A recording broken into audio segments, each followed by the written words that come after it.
القناة الإخبارية التونسية قناة إخبارية بحتة تونسية. يهمها الشأن الوطني بالدرجة الأولى، الشأن العربي بالدرجة الثانية، وبالدرجة الثالثة تجي بعدها فرنسا لأن فيها جالية عربية تونسية. وأنا بما أني مواطنين في الخارج أراهن على الشعب التونسي اللي متواجد برا الوطن باش نفعلوه باش يجي يستثمر في بلادنا. مقر القناة المنزه الخامس 7 نهج بن زيدون المنزه الخامس.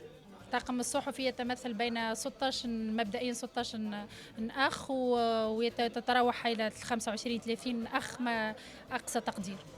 الكاستينغ نهار 17 و18 و19. الإدارة هي اللي انفعلت ومقسمت شكون باش ياخذوا الرياضيين قبل ولا الصحفيين نتاع السياسيين قبل ولا. معناش مدير قناة، عنا إدارة مجلس إدارة، ومجلس إدارة يتفرع منه عدة مديرين وكل واحد مسؤول على الفرع اللي هو متواجد فيه. أنا صاحبة الفكرة والمدير المالي والمديرين هذوم كلهم في المشاكل الكبرى إن شاء الله ما تحصلش نرجعوا للمدير الشؤون القانونية اللي هو ماتر حنفي. لا معنا حتى مستثمر معنا. القناة هذه ملك الإخوار ماجوري فرير اللي هما متمثلين في 3 أولاد اللي هما أولادي كانوا عندهم ممتلكات في فرنسا، بعتهم ورجعت باش نستثمر لهم بهم في الإعلام في تونس.